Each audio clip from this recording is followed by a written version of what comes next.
Jaya Radha Madhava Kunja Bihari.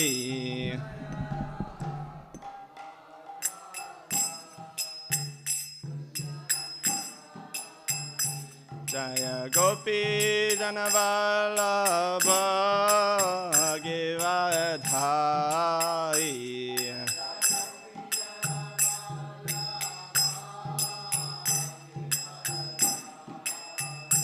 Jaya Gopi Janavallabha Giridhari.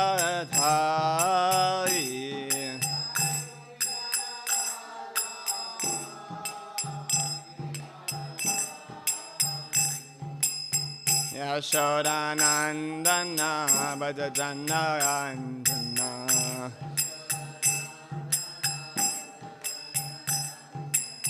Yashodanandana Bhajajanarandana.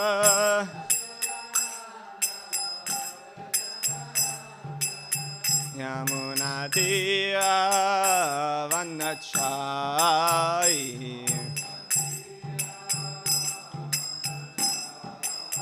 Yamunatira Vanachai.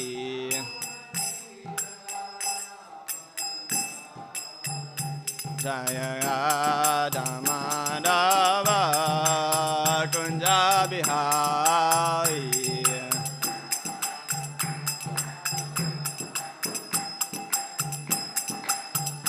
Jaya Radha Madhava Kunja Bihari.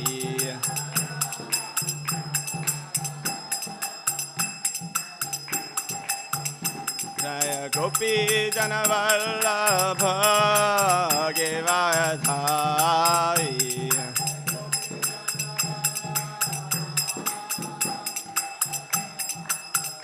Jaya Gopi Janavallabha Giridhari.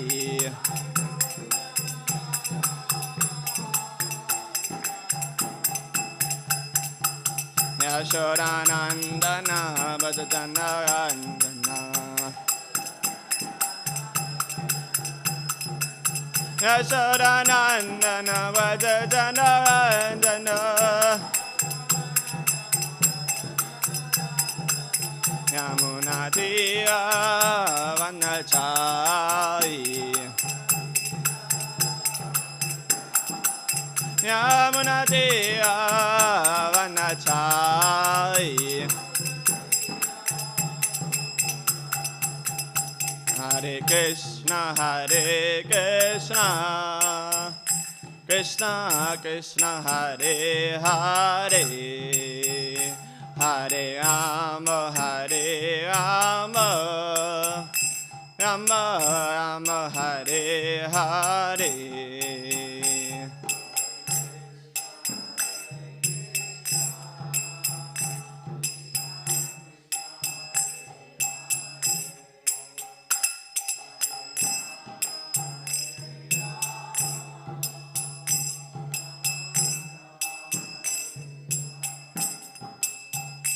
Hare Krishna, Hare Krishna, Krishna Krishna, Hare Hare, Hare Rama, Hare Rama, Rama Rama, Hare Hare.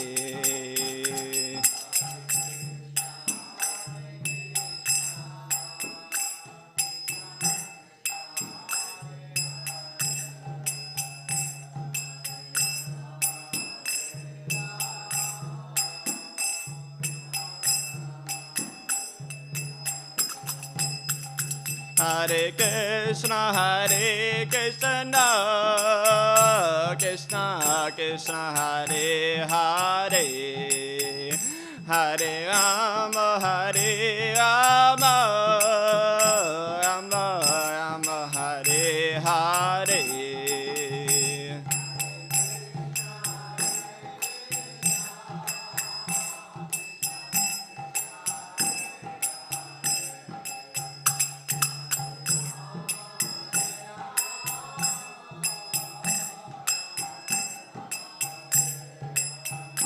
Jaya Radha Madhava Radha Madhava Shri Radhe.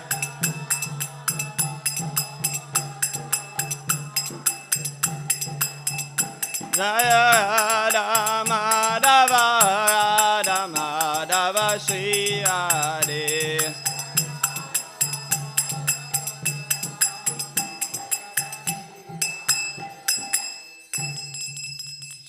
Shri Radha Madhava ki, Srila Prabhupada ki. Om Namo Bhagavate Vasudevaya.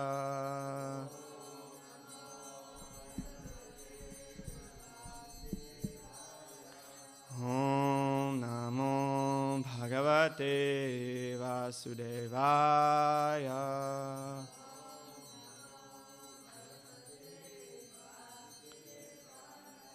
Om Namo Bhagavate Vasudevaya.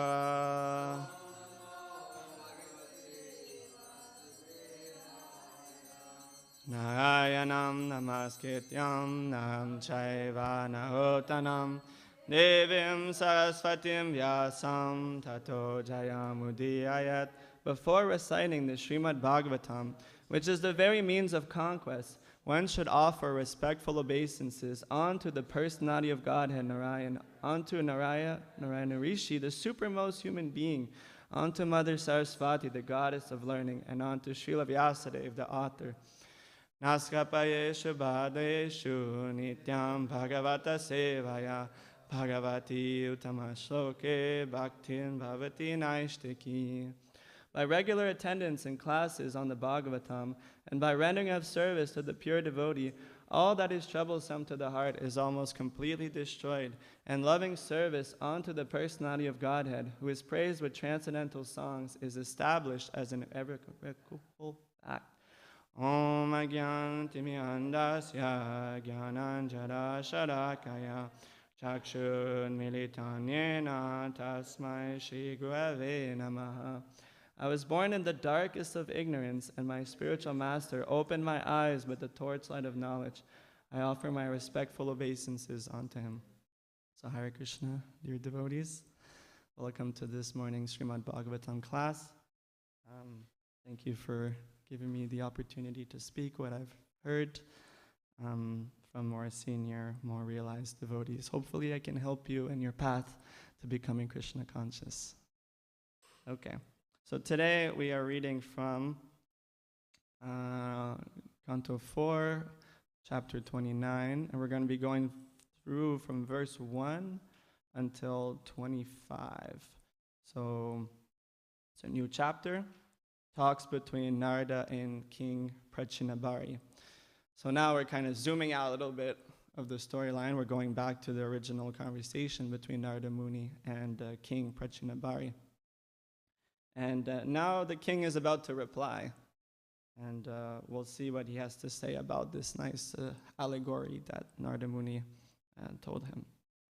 So we can start reading. Do we have a microphone? No? I'll read the first one. Is it on the board here? King Prachinabhari replied, "My dear Lord, we could not appreciate completely the purport of your allegorical story of King Puranjana.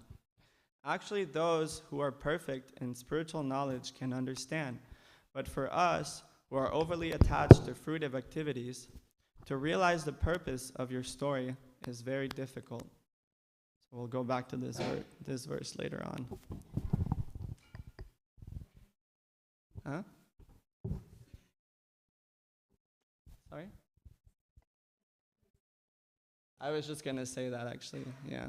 2 verses each, please. The great sage Narada Muni continued, "You must understand that Puranjana, the living entity, transmigrates according to his own work into different types of bodies, which may be one-legged, two-legged, three-legged, four-legged, many-legged, or simply legless. Transmigrating into these various types of bodies, the living entity, as so-called enjoyer, is known as Puranjana. The person I have described as unknown is the Supreme Personality of Godhead, the master and eternal friend of the living entity, Since the living entities cannot realize the Supreme Personality of Godhead by material names, activities, or qualities, he remains everlastingly unknown to the conditioned soul.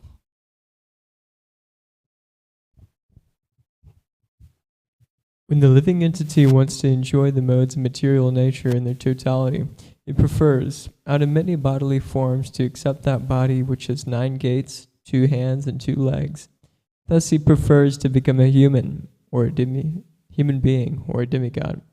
The great sage Narada continued, the word pramada mentioned in this regard refers to the material intelligence, or ignorance. It is to be misunderstood as such. When one takes shelter of this kind of intelligence, he identifies himself with the material body. Influenced by the material consciousness of I and mine, he begins to enjoy and suffer through his senses. Thus the living entity is entrapped. So you see now Narada Muni is explaining every part of the allegory, what everything means, what it all refers to. The 5 working senses and the 5 senses that acquire knowledge are all male friends of Puranjani. Living entity is assisted by these senses in acquiring knowledge and engaging in activity. The engagements of the senses are known as girlfriends, and to the serpent, which was described as having 5 heads, is the life air acting within the 5 circulatory processes. The 11th attendant, who is the commander of the others, is known as the mind.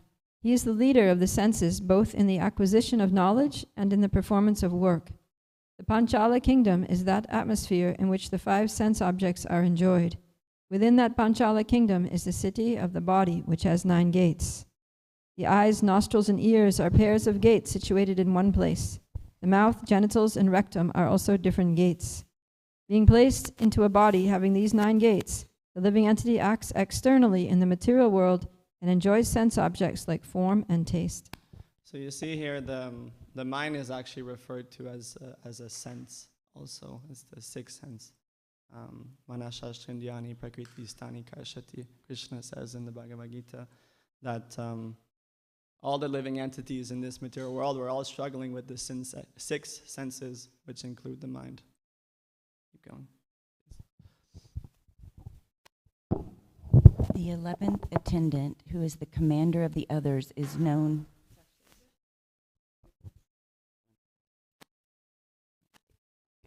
number 9. 2 eyes, 2 nostrils, and together 5 are situated in the front. The right ear is accepted as the southern gate, and the left ear is the northern gate. The 2 holes or gates situated in the west are known as the rectum and genital organ. One more.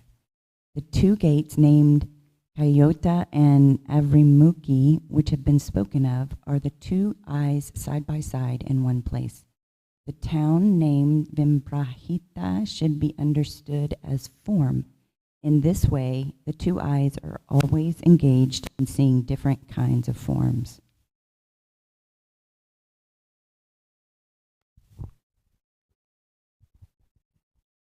The 2 doors named Nalini and Nalini should be known as the 2 nostrils, and the city named Surabha represents aroma. The companion spoken of as Avaduta is the sense of smell. The door called Mukhya is the mouth, and Vipana is the facility of speech. Rasa Jana is the sense of taste.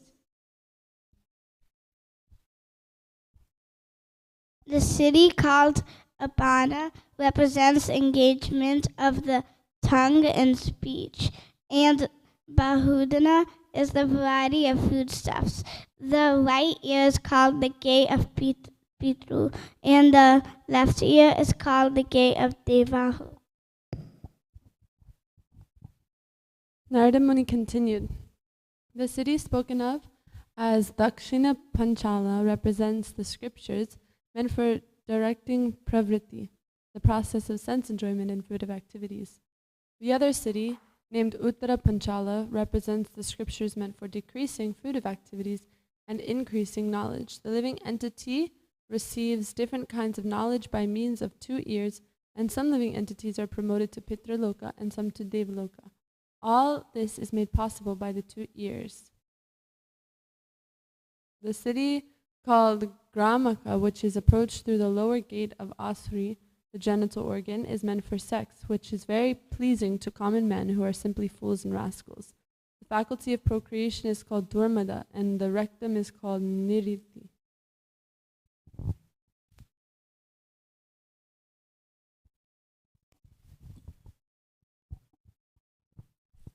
When it is said that Puranjana goes to Vaishasa, it is meant that he goes to hell. He is accompanied by Luptaka, which is the working sense in the rectum. Formerly, I have also spoken of two blind associates. These associates should be understood to be the hands and legs. Being helped by hands and legs, the living entity performs all kinds of work and moves hither and thither. The word Antapura refers to the heart. The word Vishuchina means going everywhere, indicates the mind. Within the mind, the living entity enjoys the effects of modes of material nature. These effects sometimes cause illusion, sometimes satisfaction, sometimes jubilation. Formerly, it was explained that queen is one's intelligence. While one is awake or asleep, the intelligence creates different situations. Being influenced by contaminated intelligence, the living entity envisions something and simply imitates the actions and reactions of his intelligence. Narada Muni continued, what I referred to as the chariot was actually the body. The senses are the horses that pull the chariot. As time passes, year after year, these horses run without obstruction, but in fact, they make no progress. Pious and impious activities are the 2 wheels of the chariot. The 3 modes of material nature are the chariot's flags. The 5 types of life air constitute the living entity's bondage, and the mind is considered to be the rope. Intelligence is the chariot driver. The heart is the sitting place in the chariot, and the dualities of life, such as pleasure and pain, are the nodding place. The 7 elements are coverings of the chariot, and the working senses are the 5 external processes. The 11 senses are the soldiers. Being engrossed in sense enjoyment, the living entity, seated on the chariot, hankers after fulfillment of his false desires and runs after sense enjoyment, life after life.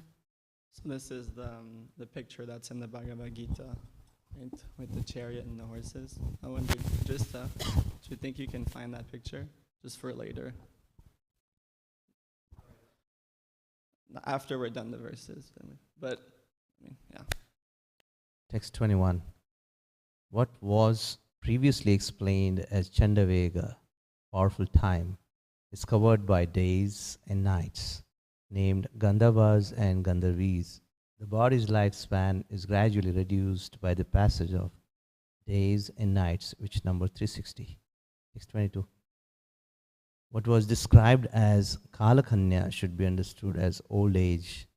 No one wants to accept old age, but Yavaneshwara, Yavanaraj, who is death, accepts Jara, old age, as a sister.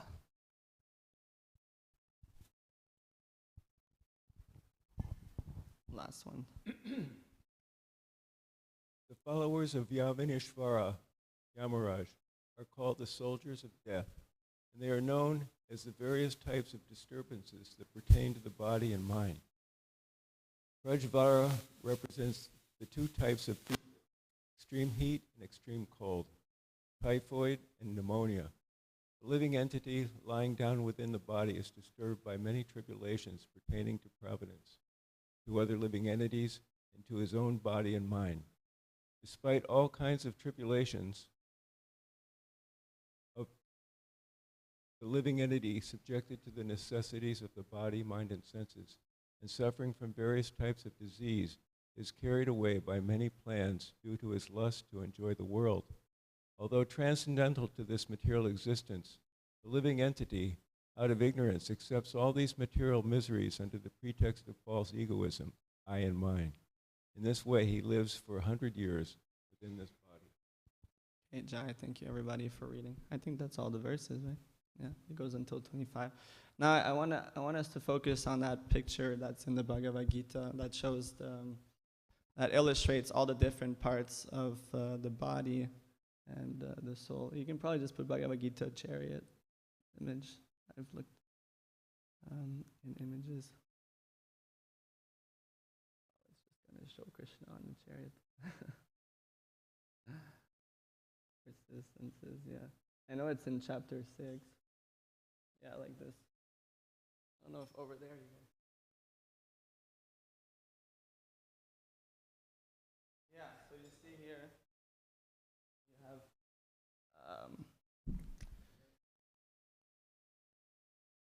I mean, whichever one I think is fine. Yeah, so you see, okay. So what do we have here? We have the horses. The horses are actually the senses. So this is a whole like imagery to show our whole situation right now. So the horses here are the senses. You see, you have sight, you have an eye, you have the nose, the ear, the touch, the taste. So those are all of the 5 senses. And then you have the reins, which is actually the mind. And then you have the intelligence is the driver there of the chariot. And the soul, who we truly are there, is in the back riding the chariot. Now, how does the soul look right now? Does he look really happy? Does he look like he's having a good time? Not really. I don't think so. He looks pretty spooked out. He looks kind of like a ghost, but he looks spooked out even. So why do you think the ghost is not having a good time in this image here? Does anybody have any idea?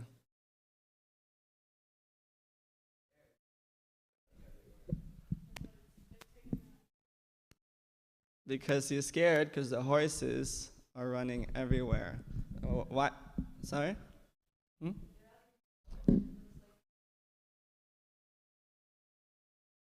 Yeah, the horses are out of control. They look like they're going to go off the edge of a cliff. Yeah, why are the horses out of control? They all want different things. So this is our situation, a lot of the times is that in reality, the intelligence is supposed to be in control of the horses. The driver is supposed to be in control of the horses. Hey, go this way, go that way. But the reality is, a lot of the times, our own senses are in control of the intelligence. And the mind is kind of passive in a way. Either the mind gets controlled by the senses or the mind gets controlled by the intelligence. So looks like the intelligence's eyes are closed. Yeah, it looks like, because the intelligence here, we see this is material intelligence. So the intelligence is in the mode of, is in ignorance right now. This is material intelligence. So the intelligence here thinks that what's going to make the soul happy, or the rider happy, is material things, material sense gratification.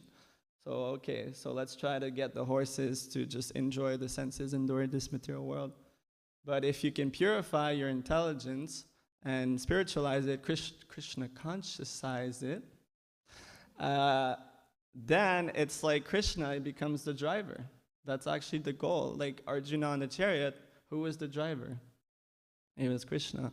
So that's our goal, is that we try to make it so that Krishna is the driver. Maybe not like directly, but like he dictates everything that we do. In a way, we also want unity. We're not like Mayavadis, but we want unity in will and desire. Because we know Krishna knows best. Krishna knows best. So anyways, I just wanted to show you this nice picture. I remember the first time I saw this, I was at Montreal Rath Yatra a couple years ago. And that was one of the reasons why I joined the movement. I was just like, this is so cool. They had a big picture of it. And it really helps. It really helps to kind of see it illustrated like this. And to realize that, hey, look at how much control we really have. Like, we're not actually deciding the movements of the body. The only thing that the soul really has is desire. This is the only thing that we really have is desire. Either we desire Maya, or we desire Krishna, or we desire like a bit of both. So first we desire, and then Krishna will either sanction it or not sanction it, and then material nature will make it happen, will actually do it. So right now I'm desiring to lift up my arm, and it looks like Krishna is sanctioning it because it's happening, but then material nature, the material energy is making it actually happen. So we're not actually the doer. So anyways, we can go to the verse 1, the verse that we're supposed to. See, I don't know why Krishna sanctioned me doing that. But okay, verse 1.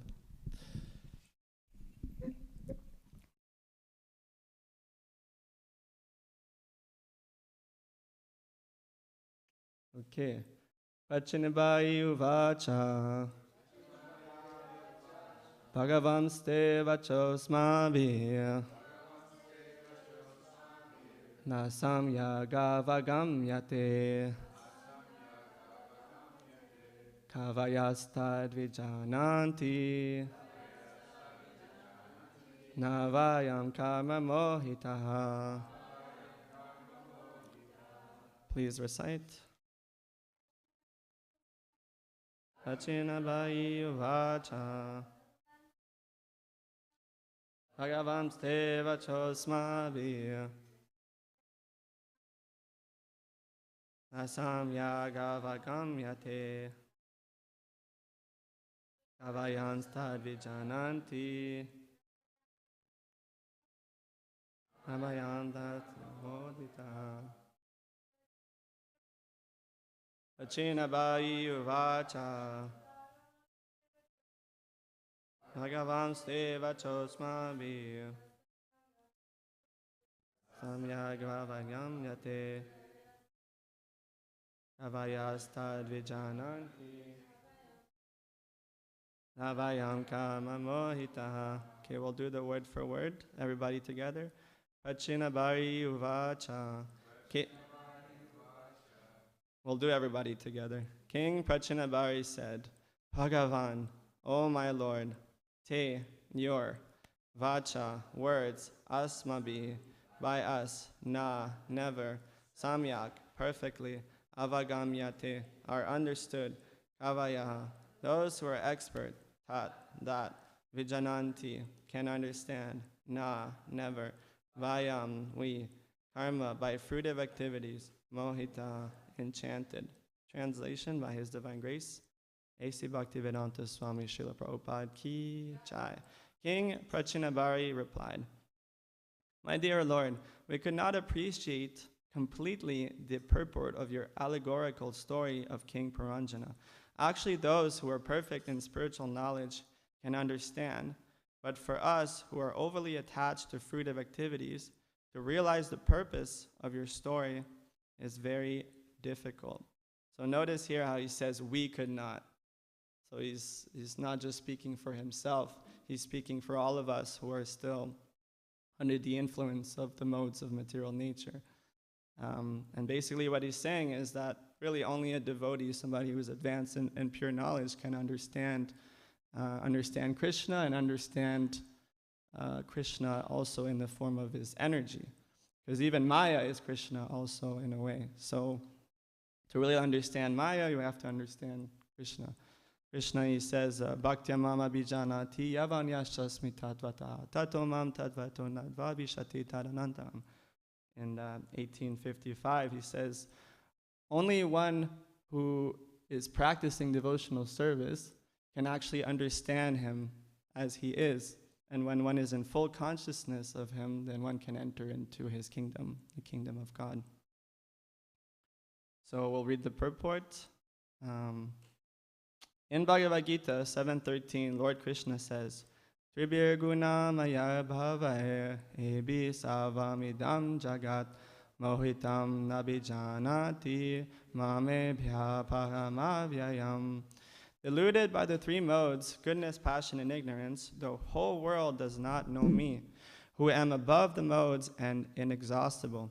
Generally, people are enchanted by the three modes of material nature, and therefore practically unable to understand that behind all materialistic activities in the cosmic manifestation is the Supreme Personality of Godhead, Krishna.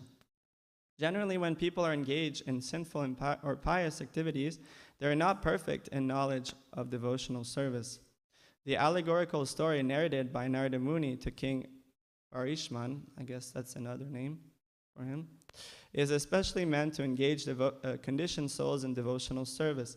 The entire story, narrated allegorically, is easily understood by a person in devotional service. But those who are engaged not in devotional service but in sense gratification cannot perfectly understand it. That is admitted by King Parishman. Because the thing is, this is Krishna's energy. So it's up to him whether we understand it or not. This is like way beyond our scope of understanding just from our material mind and senses. So for us to actually be able to understand all of this, he has to bless us. He has to give us that intelligence from within, because he says, Matasmitir, what is it? Sarvasachaham hidisana vishto matasmiti jnanam apohanam cha. So he says that, Krishna says, he's like, I am the cause of knowledge, forgetfulness, remembrance, all of these things. It's up to him whether we can know anything or not. So that's the difference between the Bhakti yogi and like the Jnani or the Ashtanga yogi. Is those other kinds of yogis, they're trying to find God on their own. They're trying to become self-realized on their own.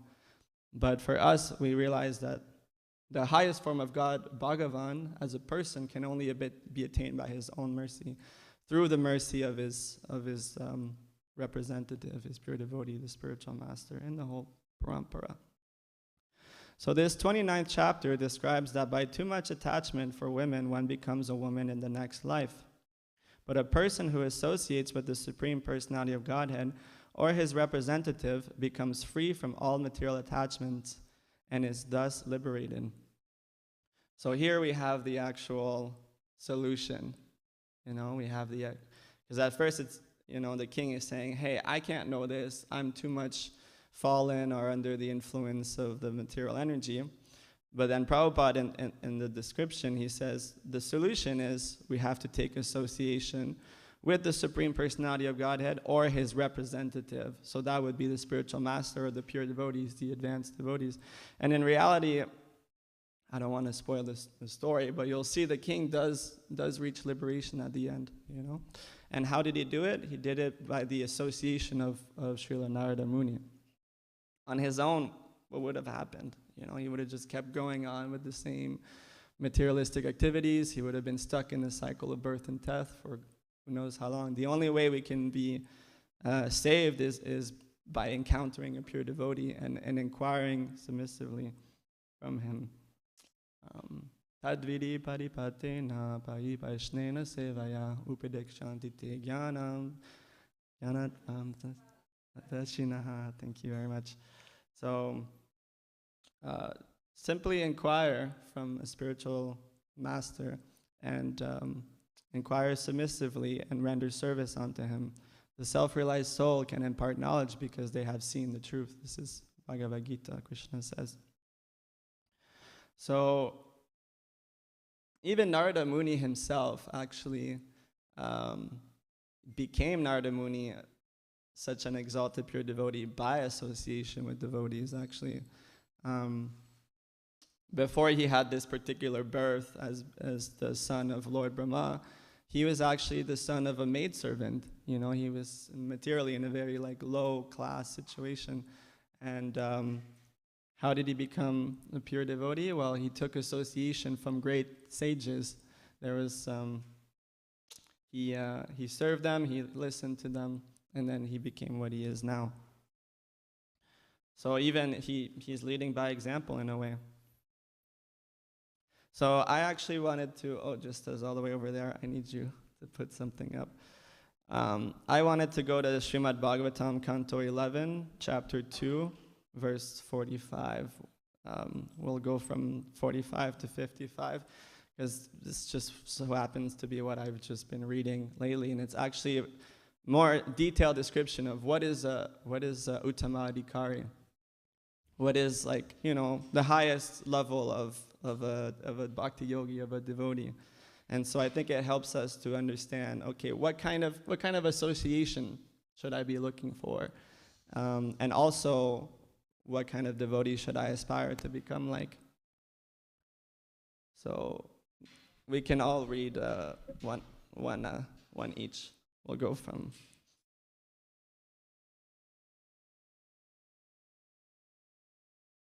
chapter 2 of Canto 11.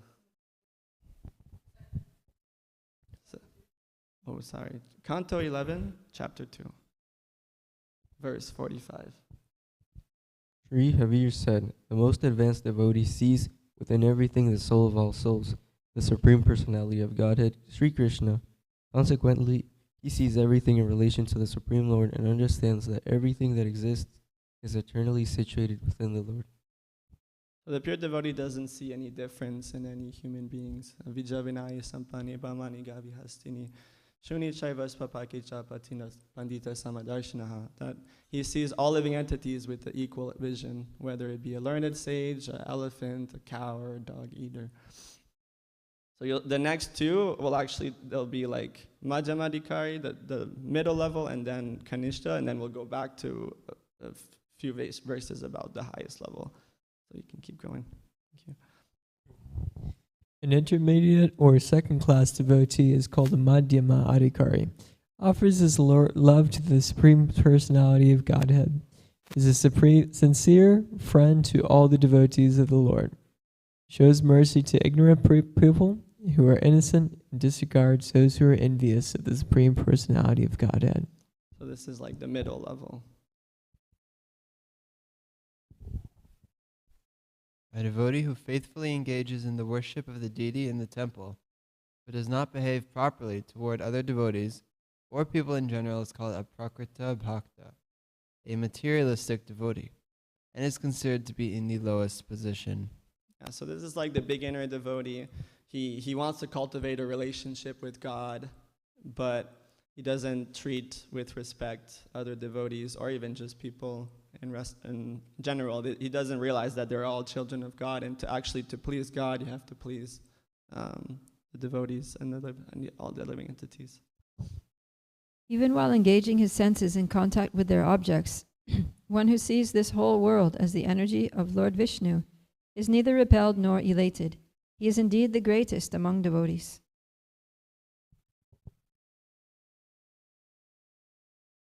Within the material world, one's material body is always subject to birth and decay. Similarly, the life air, prana, is harassed by hunger and thirst. The mind is always anxious. The intelligence hankers for that which cannot be obtained, and all of the senses are ultimately exhausted by constant struggle in the material nature. A person who is not bewildered by the inevitable miseries of material existence and who remain aloof from them simply by remembering the lotus feet of the Supreme Personality of Godhead is to be considered Bhagavata Pradhana, the foremost devotee of the Lord. So Bhagavat Pradhana is another word for the Uttamadhikari. And this is somebody who understands this is the material world. This is Dukkalayam Mashashvatam.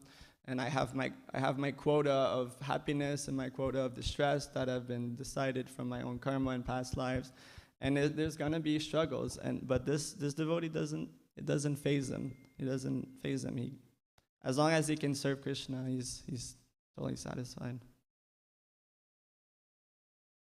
One who has taken exclusive shelter of the Supreme Lord, Vasudeva, becomes free from fruitive activities which are based on material lust. In fact, one who has taken shelter of the lotus feet of the Lord is freed from even the desire to enjoy material sense gratification. Plans for enjoying sex life, social prestige, and money cannot develop within his mind. Thus, he is considered Bhagavatama, a pure devotee of the Lord on the highest platform. Birth in an aristocratic family and the execution of austere and pious activities certainly cause one to take pride in himself. Similarly, if one enjoys a prestigious position within society because his parents are highly respected members of the Varnashram social system, one becomes even more infatuated with himself. If, despite these excellent material qualifications, one does not feel even a tinge of pride within himself, he is to be considered the dearmost servitor of the Supreme Personality of Godhead. So this is a big thing with a really advanced devotee, is he doesn't have a tinge, not even a little bit of pride, not even any pride. And how does he not have any pride? It's out of knowledge of the truth. The truth is that we're all just spirit souls, and we're all part and parcel of Krishna. And so it just, if I so happen to be able to speak and people like it, or I happen to be able to sing and people like it, it's just because Krishna gave me this gift. Krishna gave me this opportunity to serve him in this way. So what do? I use whatever he gives me. He gives me a nice working body. He gave me ability to speak. Okay, I use it in his service, and that's it, and I try to please him. But I don't feel, I shouldn't feel pride over it, because it's not even mine. Even this body is not mine. This talent, whatever I have, is not mine. And it goes the other way around, that we shouldn't feel bad about ourselves if we're not good at something, because again, it just so happened, okay, Krishna didn't give me this particular skill, so it is what it is. And keep going.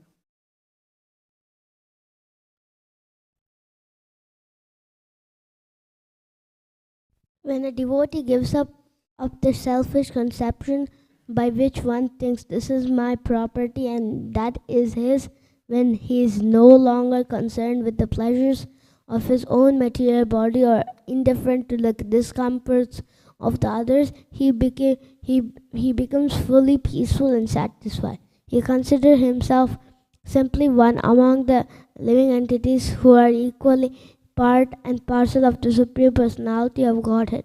Such a satisfied Vaishnava is considered to be at the highest standard of devotional service.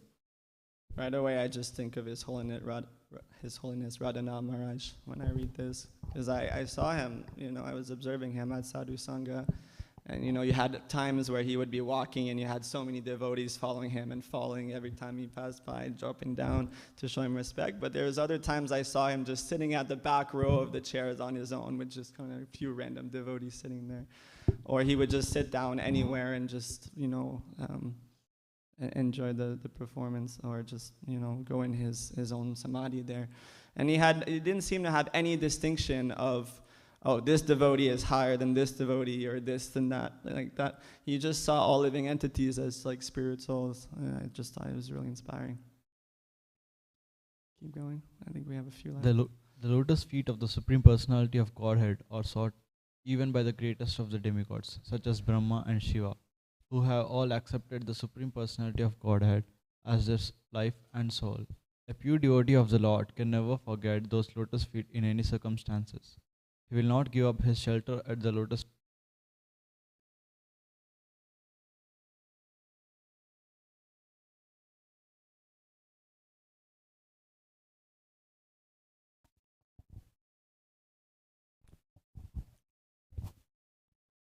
So, at the lotus feet of the Lord for a single moment, indeed, not for half a moment, even in exchange for the benediction of ruling and enjoying the opulences of the entire universe. Such a devotee of the Lord is to be considered the best of Vaishnavas. We have 2 left to the chapter.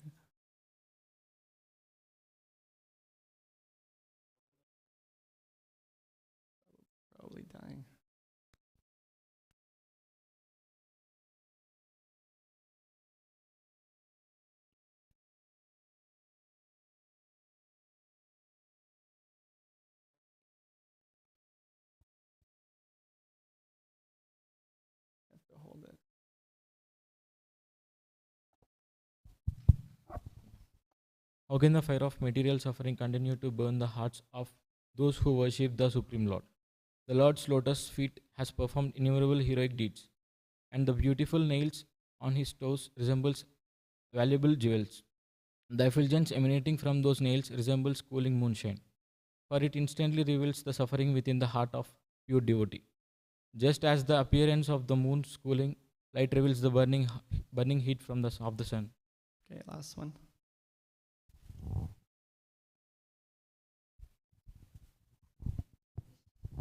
The Supreme Personality of Godhead is so kind to the conditioned souls that if they call upon Him by speaking His holy name, even unintentionally or unwillingly, the Lord is inclined to destroy innumerable sinful reactions in their hearts. Therefore, when a devotee who has taken shelter of the Lord's lotus feet chants the holy name of Krishna with genuine love, the Supreme Personality of Godhead can never give up the heart of such a devotee. One who has thus captured the Supreme Lord within his heart is to be known as Bhagavat Pradhana, the most exalted devotee of the Lord. Jai. So the interesting thing about these verses is that they're also being told by Narada Muni, actually. So anyways, this is what I have. Does anybody have any questions or comments or corrections about anything? More specifically, if we want to talk about this pure devotee that we're talking about here. Does anybody have anything? Yes. Do we have microphones? Anybody? You have something? Yeah.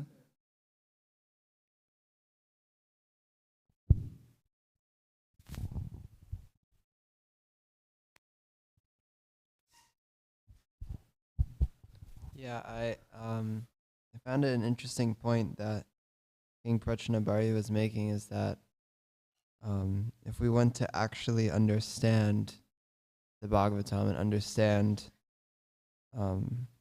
spiritual knowledge, he was saying we have to basically be perfect. And you made some nice points on that. I guess I'm wondering, like, yeah, how can we understand more? And also, we understand that we talk often that we shouldn't skip to the 10th canto first, because we won't understand it. Yet we distribute Krishna books. So we say, oh, because Srila Prabhupada's commentary is there, he's enabling us to understand these things. So yeah, I guess just if you have any thoughts, how do we understand the scriptures more, even though we're so unqualified? Well, I think you answered your own question. I'd say it's by the mercy of the spiritual master.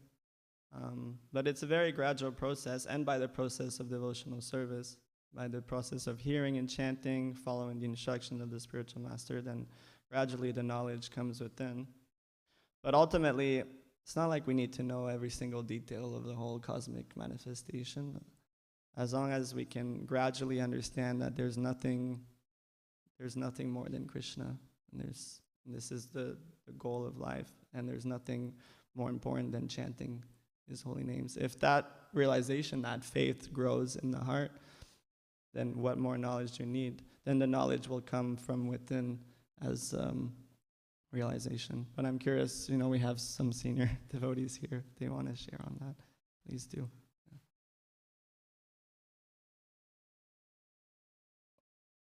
Or was that enough? Anybody else? Anybody has a question or a comment or anything? Yes. Yeah, I really like this point from the last verses we read from 11th Canto 252, where it says that this Uttama Adhikari, the best devotee, is no longer concerned with the pleasures of his own material body, nor is he indifferent to the discomforts of others. So it seems you're saying that he doesn't care about his own comfort. So he's indifferent to his own comfort, but he's not indifferent to the discomfort of others. Interesting. So it seems to imply that he's willing to sacrifice his own comfort for the sake of others, which is what we see, It reminded me of that, actually reminded me of that story. Premamrita really likes this story from the journey home, where Radhanath Goswami, Radhanath Swami, before he became a devotee. Well, I mean, he was kind of a devotee, but he was in Vrindavan, and he was just kind of wandering around Vrindavan, and he met this Babaji, and he was staying in this room. What's his name? Ganesham Baba.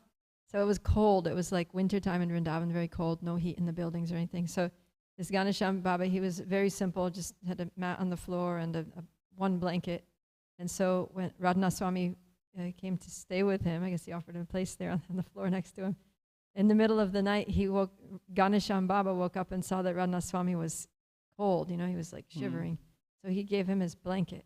And then Radhanath Swami, he woke up and he was like, oh, I'm nice and cozy warm, I have my blanket, but there was only one blanket. He looks and sees the Baba, he's shivering. So he wakes up and puts the blanket on the Baba. Then after a while, Baba's like, wait, I'm not supposed to be feeling, what's going on here? And then he sees, oh, he gave me back the blanket. He gets up and puts the blanket back. So like this, they're going all night long, getting up and putting the blanket on the other one because there's only one and it's cold.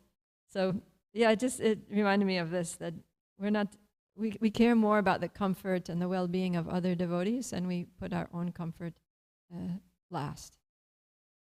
Yeah. That's a quality of the highest devotee. When you were saying that, I was thinking of the first time I stayed at a ISKCON temple in Toronto a couple years ago, and the devotees, they welcomed me with open arms. I remember you were there. And Brihat Mridanga Prabhu, he invited me to stay in his room. And it was just Brihat and Drista in the room. They had a bed each. And Drista slept on the floor. And he gave me his bed. And I thought that was really sweet of him. The whole weekend, they were making sure I was as comfortable as possible. They weren't like, oh, you're here, monk, for a weekend, you sleep on the floor and you be a steer like that, So that was a thought that I had on that.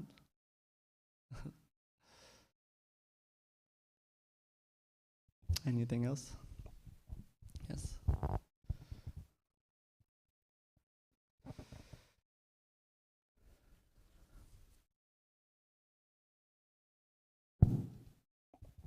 Hare Krishna. Hare Krishna. Thank you for leading. My name is Lisa, and I'm from ISKCON Houston. Hi, welcome. So I'm new to Krishna consciousness, and I've never read Canto 11. So I really enjoyed it, and I had a very, very powerful experience with the deities this morning during Aarti. And yeah, there's beautiful love here, and I can feel it. So thank you for welcoming me. Thank you so much for sharing and being here. Haribol. Haribol. Yeah. I traveled far. I traveled far to be here, actually. And it's unbelievable. This is a spiritual world, actually. Whenever I come in here, I'm just like, Krishna, look at this. Look at Shri Shri Radha Kalachandji, how beautiful they are. The altar, the sky. We're literally in the spiritual sky here. It's unbelievable, actually. Chai. And those paintings. When Radhanath Maharaj was here, he could have talked about anything, but he had a similar mood. He was just like, look at everything. Look at this temple. And then he was glorifying the devotees. So this is a big way, actually, to advance in Krishna consciousness, practicing gratitude. When new things happen, we tend to be grateful for them. But over time, we get familiar, and then we take it for granted. So I'm trying to practice every time I come in here to really look around and be like, wow, look at how grateful, look at how fortunate I am to be in this beautiful temple, to be in association of such wonderful devotees. So, Grantaraj Srimad Bhagavatam ki jai, Srila Prabhupada ki jai.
Vaya